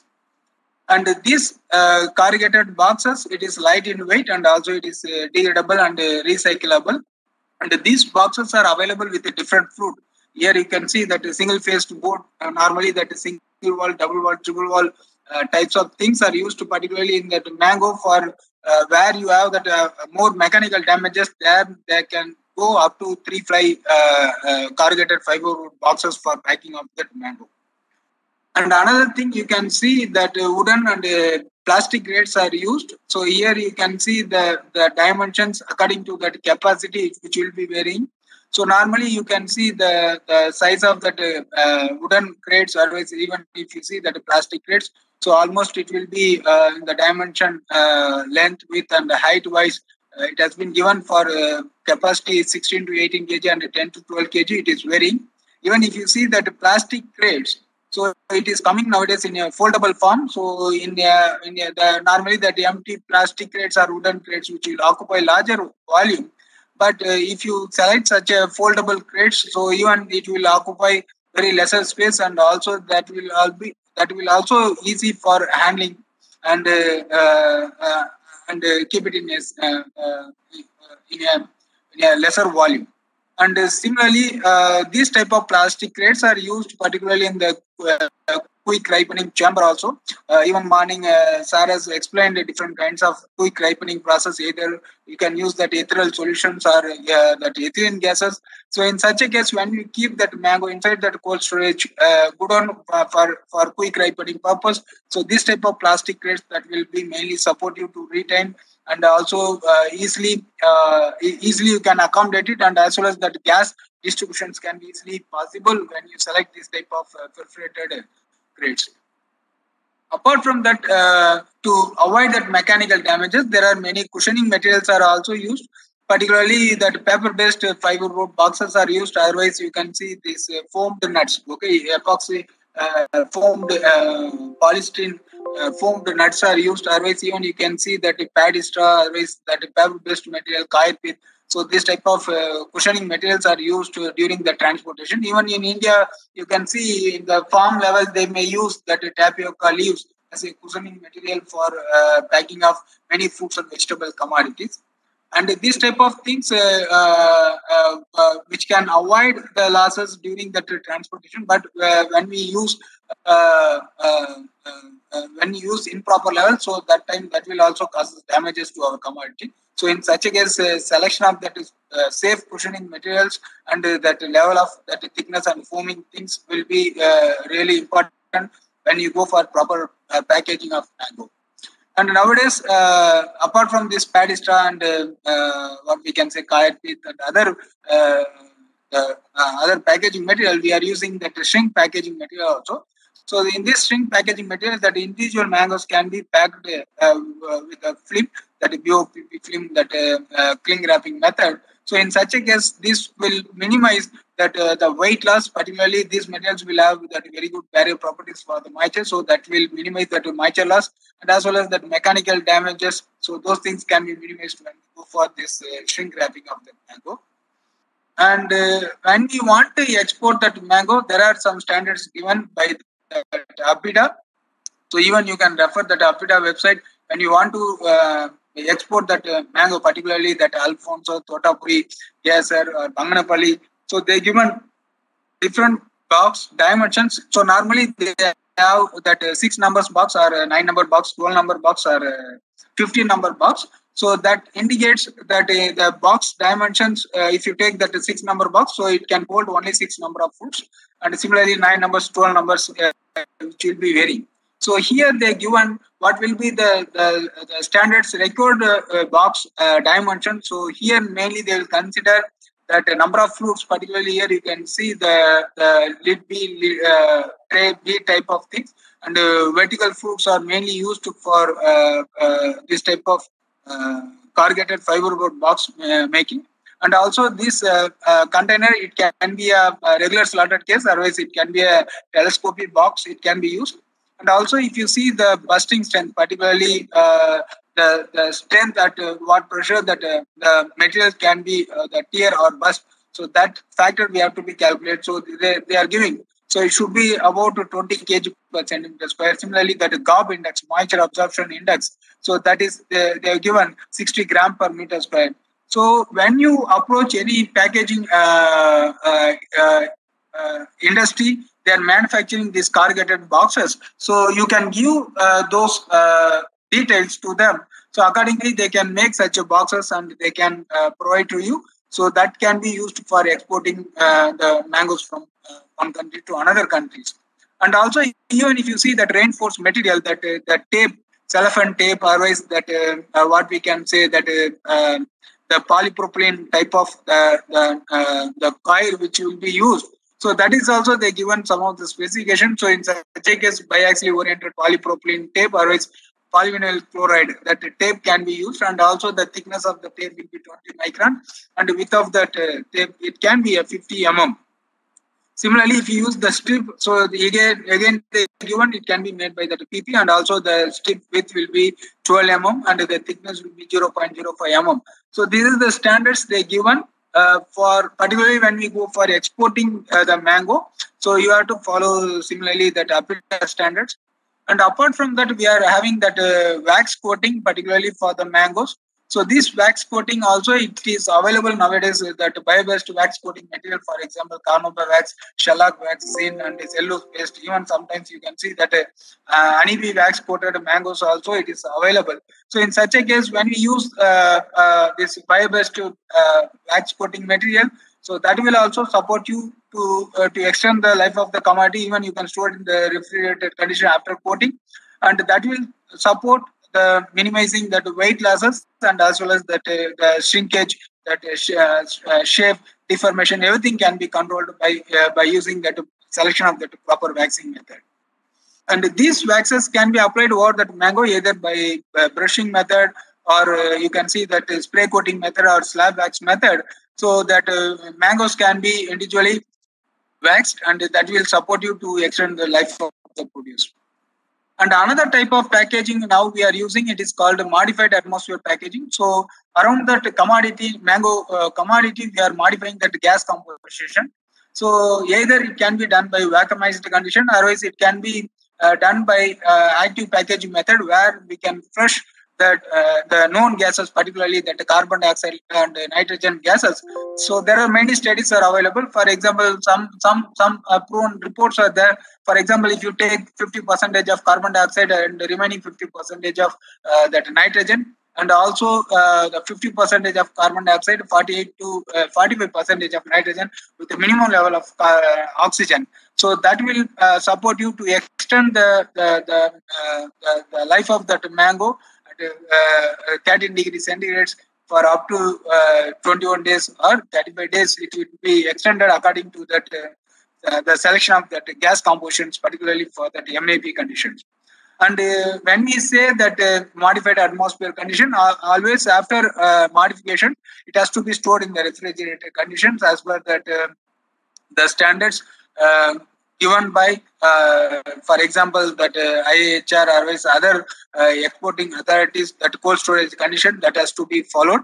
Even you can see sometimes that mangoes are packed in the perforated bags. So normally that perforation, they can make it out. For example, for 100 centimeters square, 4 to 7 holes, it can be made out. Even if you see that in corrugated boxes, when you want to export it, so that corrugated boxes also, it has the ventilation, because that will avoid that accumulation of that carbon dioxide, ethylene inside the boxes. So normally that box, that ventilation size in the corrugated boxes, it will be about 20 mm. And even here you can see micro holes that pinholes, it can be made for the plastic films when we make that perforations. So it can be vary from 2 to 6 mm, or it will be in the micro perforator level. It can be made by using laser cutting method. So that pinhole methods also it can be used. So in such a case, when we go for micro perforation level in 1 centimeter square area, that number of holes it can be vary from 15 to 25. So in such a case, this type of micro holes or macro holes can be done for making a proper MAP setup for extending that fresh commodities as well as the processed food items.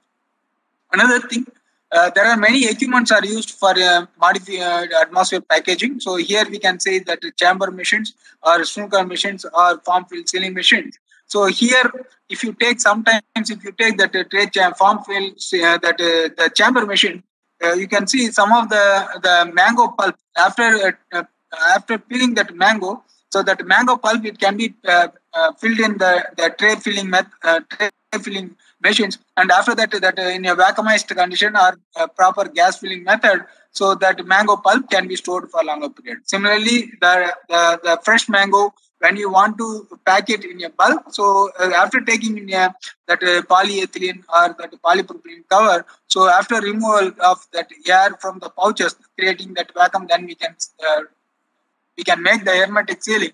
So after that, it can be placed in boxes. So they can say that bag in box method also. So this type of machines are mainly used for modified atmosphere packaging of that mango-based product. And here you can see that vacuum packaging methodology. So here what you can see in the morning also, that frozen mangoes are available in the market. So after peeling the mango, that mango pulp, it can be vacuumized by using that vacuum packaging machine. So either it can be using that PVC cover or polyethylene cover, otherwise you can see that polyamide nylon based covers, it can be used. And after vacuumizing, it can be stored in the frozen condition. So, for example, that IQF, that individual quick freezing mangoes or frozen mangoes, all it can be done by using this vacuum packaging method. So, automatically, by selecting a good barrier properties of that plastic films, so definitely the product life, it can be extended. And another thing, when you consider a processed products, either it can be a mango pickles, mango juice, mango concentrate, or mango jam jelly, or mango powder. So there are many many different kinds of packaging materials are used. So mainly, if you see example of that mango juice itself in the market, you can see the mango juice. It is available in a Tetra Pak, 1 liter in a ready-to-serve form. Otherwise, it can be available in a PET bottle or glass bottle or metal container. So each materials, it has unique advantages and it has some limitations. So those things, depending upon the consumer demand and shelf life of the commodity and the economic value, so the packaging materials can be selected. Here, if you see the first packaging material, glass bottle. So normally that glass bottles, mainly it is inert material. It will not be readily react with any kinds of food items. Either it can be acid based or alkali based. Even if you take a carbonated beverages, whatever it can be. So that the glass bottles, so that will retain the quality of the product, and also it is very easy for recycling or reusable purpose. The only disadvantage, that the empty weight of that glass bottle, it is very high. And also the cost of that packaging material, it is high when compared to other packaging material. And another packaging material, you can see metal containers. Normally the aluminum cans are mainly used for the fruit juices. Otherwise, when we go for thermally processed juices, that the tin container or electrolytic chromium coated containers are mainly used. Even these glass containers are available. Either it can be a 2-piece cans or 3-piece cans. And by making a lacquer coating, you can have that the proper the packing and storage of, or maintaining the quality of that mango juice or mango pulp during that storage period. So this mango metal can processing, if you see, it may have that the sizing operations, soldering or welding operation, side seaming, so filling under side seam, exhausting under side seaming. So these metal cans, mainly when we go for packing of this mango pulp or mango concentrate, so mainly this lacquer coated or ECCA coated mango cans, metal cans are mainly used.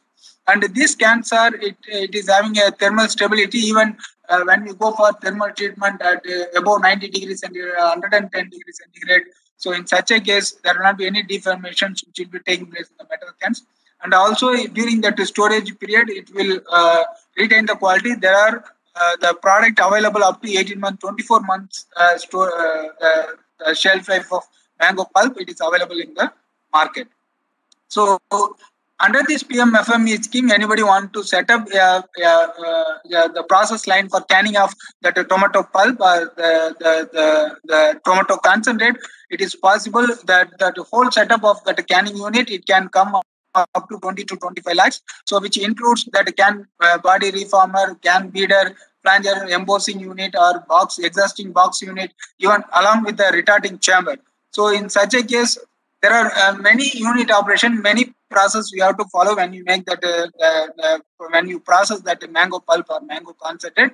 So here you can see thermally processed mango pulp. So in such a case, that retard chamber, it is available with vertical and horizontal retard. So normally the pulp material which will be filled in the metal cans, and after that after the side steaming, so it can be placed in the retard chamber where the temperature, it can be varying from 90 degrees centigrade to 110 or 150 degrees centigrade. So in such a case, the bacterial counts can be minimized, and after sterilizing, it will be cooled and it can be stored in the open atmosphere. It doesn't require any refrigeration condition. So this type of products you can see in the market. So that can be called also a self-stable commodity. So in the open atmosphere, it can be staying for a longer period. And other packaging material, what we are using is a paper carton boxes. Even you can see nowadays that a Tetra packs which is coming in the market, which include 6 layers. So the 4 layers of the packaging material and along with that adhesive materials. So in such a case, individual packaging material, for example, polyethylene, aluminum foil or paper material, and even if you see the polyester. So this individual packaging material, it has individual properties like sealing properties, very good printable characteristics, meshnability, and paper material, it has the rigidity, and also aluminum foil, it has very good barrier for moisture, gas, and light. So in such a case, when we make this type of that paper carton boxes, that will have very good appealing and as well as less in weight, and also that the what we can say the Tetra pack, it can be recyclable also. So this type of packaging, advanced packaging techniques are coming in the market. So that can be available for ready to drink packaging methods and as well as ready to serve packaging methods. And apart from that, we have a plastic packaging materials. So these plastic packaging materials, mainly you can see about 20 to 30% we are using a plastic packaging material for the fruit juices. In that, we have 2 kinds of packaging material. One is flexible and the other one is that rigid containers. So normally when you say that flexible packaging materials, these polyethylene containers, otherwise you can see that polyvinyl chloride. There are 4 packaging material plastics are mainly used for the fruit juices. So that polyethylene, polyvinyl chloride, otherwise polypropylene, and as well as that polyethylene terephthalate. When you say that polyethylene PET containers, it is thermally stable, and also you can see when we make carbonated beverages, so the retention of gases also can be maintained in PET containers. So normally that plastic containers are having a very good barrier for the moisture, but very poor in retaining the gases. But when we make these carbonated beverages, so these PET containers are highly suitable for filling the fruit juices in a carbonated conditions. And apart from that, there are advanced and uniqueness of that packaging materials are coming in the market also. So here one thing is that active packaging, otherwise that active intelligent packaging. So when we say that active intelligent packaging, so either it can have some of that absorbers, or it can have some of that scavengers, or it can have that indicators. So in such a case, so this active and active intelligent packaging, so that can monitor the quality of the product, and as well as it will safeguard the product during that storage period. And this type of active packaging materials and methods are mainly used for the fresh commodity as well as the processed food items. Even you can see even that microbial load, if it is increased in that fruit juices, or if any color changes, or if that storage temperature is not suitable for that particular fruit juices. So everything, it can be easily monitored by placing a proper indicator labels in the packaging material itself. So this type of advanced techniques are also currently used in the processed food items. There are many designs of packaging designs or packaging materials. Even if you enter a supermarket, many brands are available, many attractiveness in the design and shape of that packaging material according to the consumer demand and the making the satisfaction. There are many companies that are making different kinds of designs of packaging material. So here you can see when we go for the bulk production of that mango based beverages.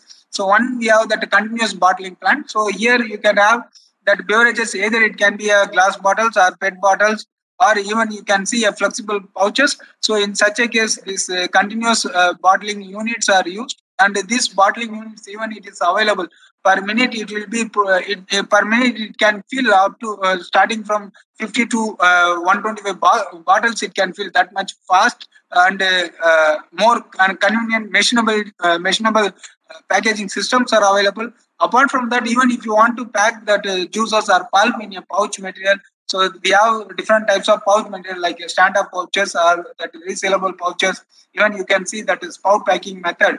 That paperboard has a very good unique designs for packing of that fruit juices. So like that, spout packing machines are also available.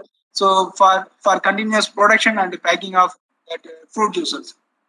And another thing, that packaging methods which will be used for the fruit juices, which will be called aseptic packaging, otherwise UHT process. So ultra high temperature process, where the fruit juices which can be processed thermally at elevated temperature, for example 125 degree to 135 degree with a lesser processing time, for example 15 to 25 seconds.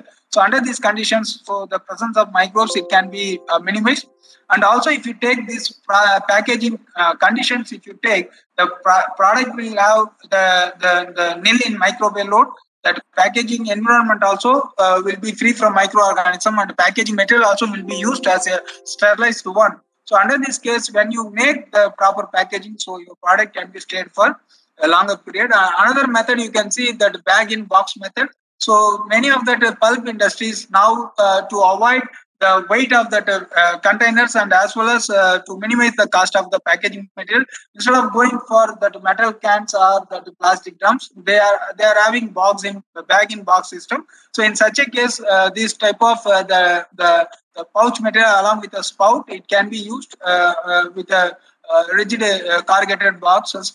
So in such a case, you can minimize the weight, and as well as you can maintain the quality of product very easily to handle. And also when you connect in a serious manner, so when we come for that reconstitution of that mango pulp into ready to serve beverages, so this type of things also mainly nowadays the many pulp industries, they are using it.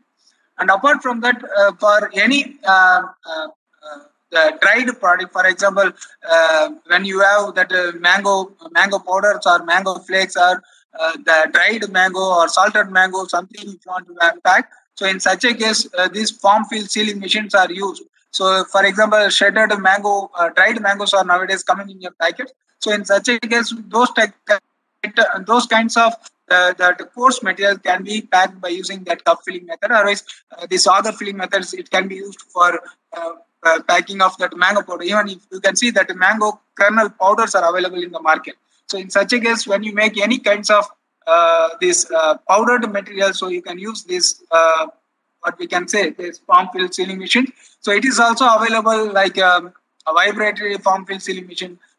Even for liquid materials, that pneumatic or vacuum filling machines are available, and other things, other filling method, cup filling methods are available.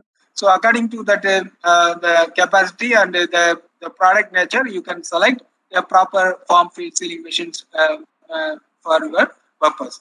And another thing, for a liquid filling machines, so that vacuum filling machine, continuous vacuum filling machines, spout filling machines, even you can see that cap closures are available in different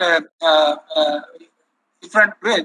For example, bottle corking machine, cap closure machine, even you can see that induction sealing machines are available, particularly when you want to make any jam jelly, mango based jam jelly. So over the glass bottles or PET bottles, you can have this induction sealing. so that it can make that hermetic condition where that gases or moisture intrusions can be minimized, so that during the storage period your product can be stayed for longer. So this is the paste filling machines. Particularly nowadays for the children, many toys that jelly type of materials are coming in the market. Even you can see the jam for making more convenient to the consumers is coming in a small packets. Okay, that is sachet type of packet. So in such a case, this type of hand operated pneumatic machine or leg pedal operated pneumatic machine, otherwise this type of vacuum vertical form fill sealing machine. These are all the machines are used for filling the mango jam or any the pasty form of that mango. Even sometimes you can see that mango pickles. So those things it can be filled in a container or pouches by using this type of machines. And this machine cost it can be varying from 60,000 to 3.5 lakhs or 4.5 lakhs. So under this PMFME scheme, definitely you can set up a very nice, very good packaging unit, but according to your requirements. Apart from that, that glass closures are available. So either the glass closures, it can be a metal based or plastic based. Even you can see that blister packaging methods are available. Sometimes to attract the children. So this type of the blister packaging methods are also coming to pack jam jelly, and as well as the what we can say the jelly material for the children. So that can be possible. And the carb metal, either it can be a chrome carb, roll-on flare proof carb, or leg cap, particularly for the pickle bottles or a jam bottle, you can use it, or the plastic process with the threading type. These are all the materials it can be available, and each material which will have different the specifications, and as well as the materials. Even if you see that plastic process, it can be made by polyethylene terephthalate, polypropylene, or high density polyethylene. Similarly, that metal containers, okay, that ECCS cans along with the liners. So these things can be used for making a very good airtight containers. Apart from that, when you make a mango bar and other thing, apart from vertical form fill sealing machine, this type of the floor wrapping machines are also available. So what we are packing, particularly for the biscuits and the chocolates, so this type of what we can say that floor wrapping machines are used. Mainly this type of packaging material per minute 30 to 45, even the smaller capacity per minute 12 pouches can be packed. So in such a case, that the printed roller, you can buy it. Either it can be a aluminum foil or laminated foil materials along with your logo and brand value. You can print it separately. Then according to the bar size, so you can adjust that the span length, and so you can make that proper sealing with these floor wrapping machines. And these machines also available with the gas flushing. For example, multi-channel floor wrapping machines are available. So either if you want to make MAP condition inside the pouches also, so that time that multi-channel floor wrapping machines are also available. Apart from that, if you see some of the value-added products, for example, mango leather or dried mango, so in such a case, this type of see-through window rigid containers or paper-based material with liners, or with that resealable pouches. So the many combinations are available, particularly when we go for these laminated pouches, metallized pouches. So each layer, it has individual properties. For example, if you see this metallized polyester, it has a very good printability, and it has more glossiness, and also it can have very good puncture resistance. But if you see that inner layer, it is made by LDP. It has a very good moisture barrier, and also it has very good heat sealing properties. So based on your shelf life, and the usages, you can select the material. Yeah, it is the last slide, Mark. So as Sar has mentioned as the previous presentation, the FSSAI requirements for the packaging material. So either it can be any processed value-added product. So these 13 to 14 characteristics, it has to be mainly mentioned in your packaging material. So that will have a proper communications, and as you know that packaging material itself, a silent sales representative. So what are the things you are giving which is more convenient and as well as more important to the consumers? So those details, it has to be mentioned in the packaging material. So at the last, I want to conclude. So according to your value-added products, according to your fresh commodity, there are many packaging materials are available in the market. You can select the packaging material. Nowadays, you can see the biodegradable packaging materials are also getting more involvement to make it environmental friendly packaging materials, and also the recyclable, reusable. These type of packaging materials are getting more important nowadays in the packaging area. So with this, I thank the organizers for giving these opportunities. There is any questions, you can send a mail request to our director at the rate of iapt.edu.in. So thank you very much. Thank you, sir, for such an informative session. Now, without further delay, we will be starting our third technical session. I would like to invite Sri Satyamurthy, HM Consultant and Entrepreneur, Satya Associates, Krishnagiri, Tamil Nadu. We welcome you, sir. That we had a very hectic session right from the morning. So this session is little in a relaxed mode. You can view it. So as the organizers have put it, my ambition was in interested in agro-food venture, preferably in my native place. We had a lot of advantages: abundant mango, few industries, profit making, cheap labor, etc. Good friends to associate, had the capacity to pump in, and willingness to even to forego the secured rewarding bank job. So this was my ambition and my roadmap. Pre-entrepreneurship characters. I am a technical person, experience in teaching and research, banking exposure, visited, appraised many food and industrial ventures. But the negative point is no practical experience on product production, manpower management, marketing. But I had a lot of confidence and enthusiasm. I was very happy and proud to be a self-employed and myself as a boss, and has a freedom to decide any decisions on my own. This was my position before I started get into the self-employment. Ventures I promoted, in all about 7 ventures I promoted, mostly manufacturing, promoted a proprietary concern for trading, and also a consultancy service. I have an exposure in all the 3 categories of business: sole proprietor, partnership, and private limited. Target product, you say it varies a wide range: bakery, food and vegetable canning, gherkins, RTE snacks, coconut water processing, dehydration, perishable export.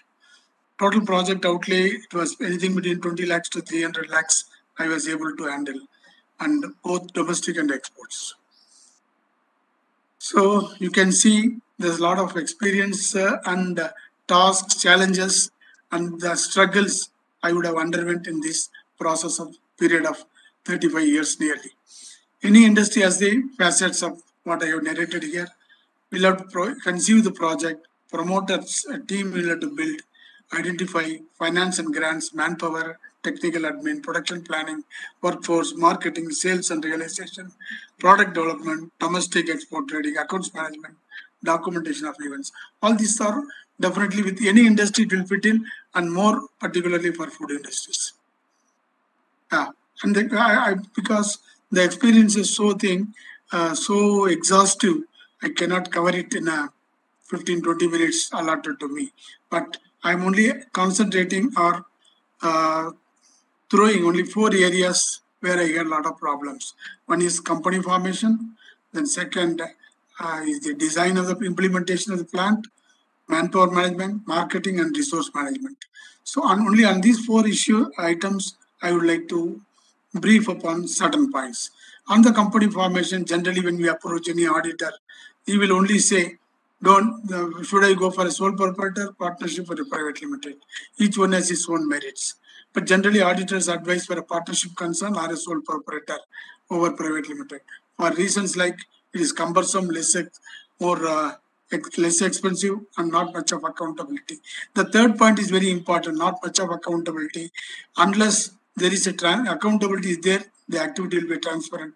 Then only the problems will be less. That will be known only at the end. I got it at the last. But in the long run, we got into problems like one minor partner simply issued a notice to the bank to stop operations with just a letter to the bank. Everything came to standstill. So this is the big disadvantage of a partnership form. And the transfer of interest to others also not easy. And it has to be paid out only by the existing partners. The lesson learned is private limited company would have been better, though expensive. Transfer of interest is easy, and transparent operation will help greatly to avoid all complications. It will lend more acceptance to the buyers also. They only see whether a company is sole proprietor or private limited. A private limited can always give a continued support and continue to supply.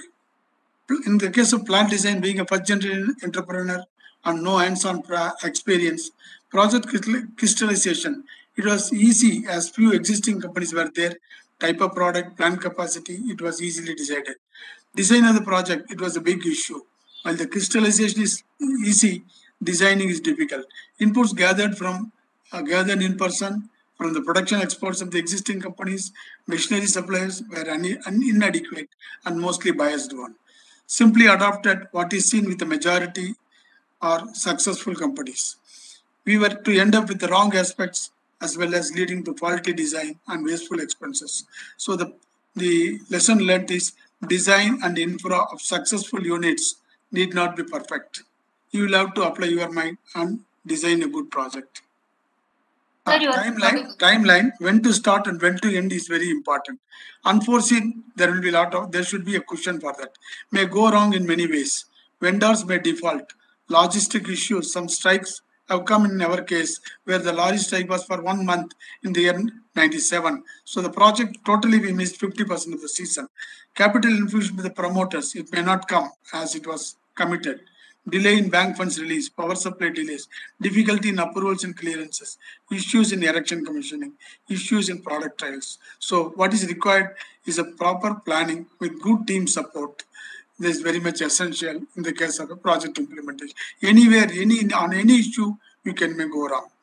And that is more important in the case of a seasonal industry where a delay by few months than the targeted one will end up the first year closure. So the challenge number 2 is generally most of them projects were partnership. So what happens here? Everybody agrees initial to all proposals. Since they are ignorant on the project, simply join based on the key promoter's face value. Later they discuss with others, gather some knowledge, that too from competitors, and start questioning. They develop suspicion on the team in the front. Transparent operations are not possible because it's not a private limited company or for many reasons like the capital infused generally not through the banking channel and most are in cash and from multiple points. The lesson learned is partnership deed alone is not enough. It is a statutory one, but an MOU in addition describing the roles and responsibilities is very much essential. It's a must. Challenge number 2, on this we are continuing. They are not generally partners or they are not for proper accounts professional and good infrastructure for accounts. They spend a lot of money on capex, buildings, machinery, technology, all things, but they will be very, very hesitant in having a proper accounting system like a tally or a good accounts person. On day-to-day transactions in the account, they give the least priority for the account section. Do not come for periodical meets and discuss. They need returns in quick span despite agreeing for a long gestation in the initially. All important reports need to be recorded and acknowledged. These many entrepreneurs, they don't do it. We also did not do it because all this, all oral. And whatever they say, we have not seen, we have not told all those things. So it has to be the minutes of the meeting or whatever decisions have to be acknowledged. Lesson learned, all misunderstandings are due to financial accounts, not given or delayed. Like CapEx, accounting system, staff, everything is essential for a successful project.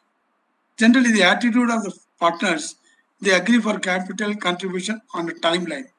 Mainly major partners, we join with rich people thinking that they'll be supportive and there will not be any financial problems. But in practical case, it's not like that. Rich people who know the value of the money default mainly on the timeline. Small players perform as committed and feel they are not in a position to question the major players. Big players always insist on expansion. They exploit the small people, grab their shares and make them shrink, gradually make them to leave. Person who are in easy money making fields like real estate, finance are difficult to manage in a business. Lesson learned, team shall be like-minded and similar with similar wavelength. Then another challenge is generally the sourcing of the inputs, maybe a raw material or labor force, skilled personnel, all these things. So being seasonal, there is a lot of pressure. we will be ideal for major part of the season, and suddenly we wake up in just a month before. All industries start at a time, and there will be a mad rush for sourcing all these inputs. So we need to plan in advance, visit the farms, farmers, agents, and regular follow-up. Throughout the year, we will have to follow it up. And the rates for prescribed should be uniform and unbiased. And payment should be 100% against delivery, and in the initial stages at least. Thereafter, once the confidence is built, then definitely the suppliers will agree for some credit, and the main thing would be we should not default for the payment on the time. Incentives for regular and big suppliers should be an habit.